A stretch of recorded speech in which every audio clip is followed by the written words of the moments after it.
Hello everyone, Radhe Radhe. आ जाइए, आज की वीडियो में बताऊंगी कि बिल्कुल ही सरल आसान तरीके से आप अपने घर पर मंदिर पर कलश स्थापना कैसे करें, नवरात्रि के जवारे कैसे बोएं। तो आप लोगों को बहुत ही आसान तरीके से बताऊंगी।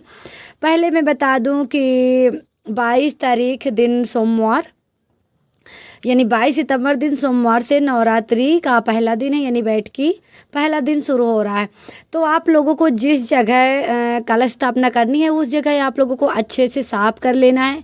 एक चौकी लगा देनी। उसके बाद आप लोगों को माता जी की जो फोटो हो, प्रतिमा हो, कुछ भी हो, आप लोगों को रख लेना है। उसके बाद चावल से इस तरह से आप लोगों को चौक बनाना है। उसके बाद मिट्टी का कलश हो, तांबे का हो, फूले का हो, पीतल का हो, कुछ भी हो, आप लोगों को इस तरह से रख देना। तो मेरा मिट्टी का है तो मैंने थोड़ा इसमें से DIY कर दिया है, तो और सुंदर लग रहा है।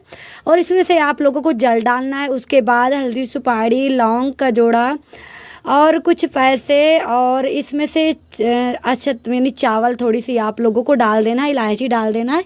इस तरह से चीज़ें आप लोगों को डाल देना है। इसके बाद आप लोगों को आम के पत्ते बहुत ही शुभ होते हैं, तो कलश पर आम के पत्ते ज़रूर सजाएं। आम के पत्ते आप लोगों को सजा देना है। उसके बाद नारियल को एक चुन्नी से लपेटना है, और चाहो तो आप डायरेक्ट रख सकते हो, और चाहो तो आप कटोरी में आपको चावल ज़रूर रखना है कलश के ऊपर।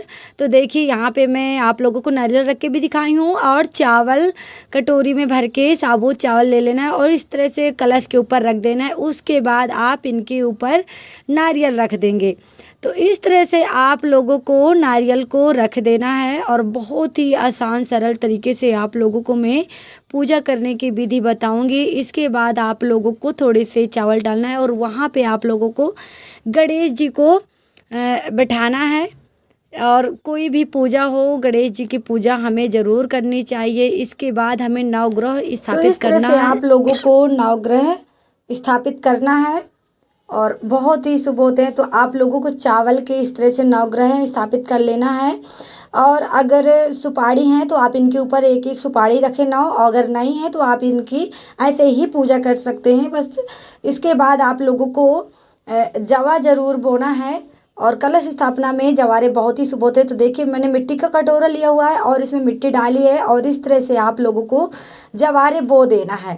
ये देख सकते हैं आप लोगों को साफ स्वच्छ जवारे लेना है, और इसके बाद आप लोगों को धीरे से थोड़ा सा पानी डाल देना है। इस तरह से आपके जवारे बहुत ही बढ़िया ग्रो हो जाएंगे।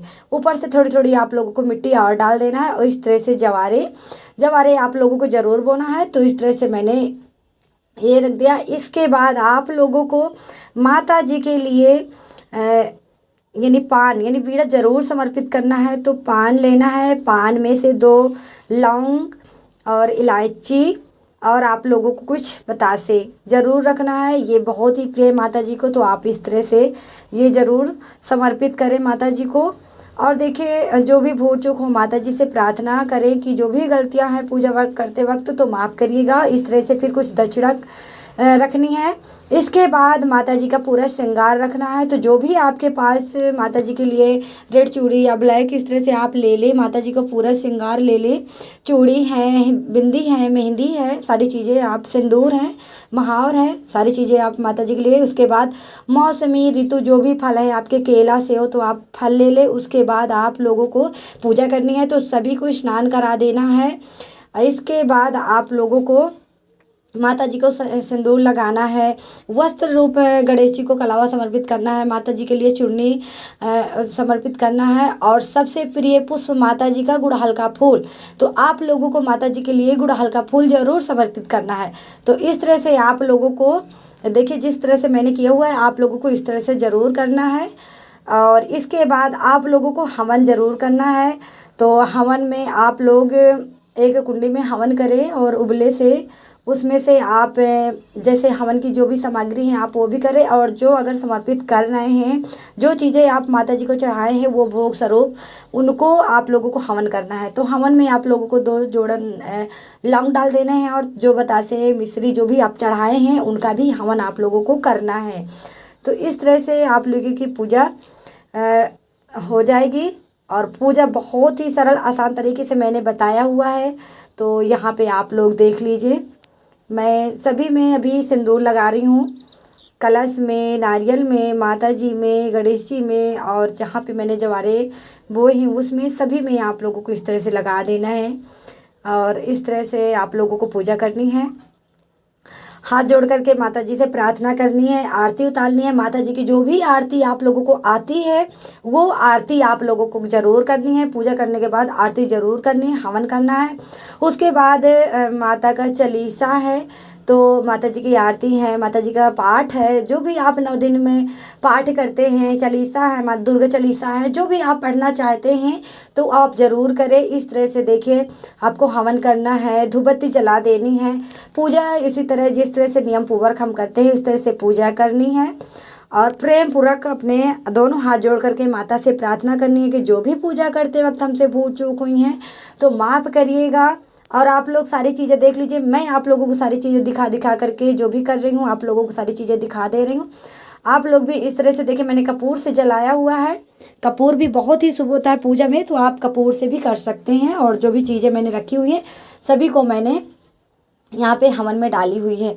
तो यानी आप लोगों को भोग इस तरह से समर्पित कर देना है अग्नि में, और जो भी पूजा में आई हुई कमियों को क्षमा मांगना है। अगर आप 9 दिन तक अखंड ज्योत भी जलाना चाहें तो आप 9 दिन तक आप अखंड ज्योत भी जला सकते हैं, और 5 या 6 7 दीपक भी आप जलाना चाहें वो भी आप कर सकते हो। वो आपकी श्रद्धा के अनुसार है, ठीक है। जो आपकी श्रद्धा है आप उस तरह से कर सकते हैं। तो मेरी आप लोगों को प्रार्थना है कि अगर आप नवरात्रि में 9 दिन का व्रत रह रहे हैं, कलश स्थापना कर रहे हैं, तो जवारे ज़रूर बोए और पूजा में आई हुई कमियों के लिए माता जी से प्रार्थना करें कि जो भी हमसे भूल चूक हुई हों तो माता जी माफ़ करिएगा, और हम आपके बच्चे हैं, जो भी गलतियां हुई हैं तो क्षमा करिएगा। इस तरह से आप लोगों को पूजा करनी है। और आप जब पाठ कर चुके हैं उसके बाद आप थोड़ी देर बैठ करके माता जी के पास, जैसे आपके पास कोई माला है तो आप माला भी जाप कर सकते हो। तो इस तरह से आप लोगों को पूजा करनी है। पूजा अच्छी लगी हो तो वीडियो को लाइक करिएगा, शेयर करिएगा, चैनल को भी सब्सक्राइब करिएगा। इसी तरह से पूजा की वीडियो आप लोगों के साथ लेकर के आती रहूँगी। तब तक के लिए राधे राधे। और जो भी भूल चूक, जो भी कमियाँ हों तो माता जी से आप हाथ जोड़ के प्रार्थना ज़रूर करनी है। तो ठीक है फ्रेंड, फिर मिलेंगे एक नई वीडियो में। तब तक के लिए राधे राधे, हैप्पी नवरात्रि। हे माँ, सभी के जीवन में खुशियाँ देना, सभी की झोली खुशियों से भरना। जो भी भूल चूक हुई है पूजा करते वक्त माफ़ करिएगा। हे माँ, सबकी गोदी भरना, सबको सुहागमर रखना, यही आपसे याचना प्रार्थना है। जो भी भूल चूक हुई हो सभी को माफ़ करते हुए, सब आपके बच्चे हैं। हे माँ, सब आपके बच्चे हैं, जो भी कमियाँ हैं तो पूरा करते हुए पूजा स्वीकार करना। और बोलिए प्रेम से जय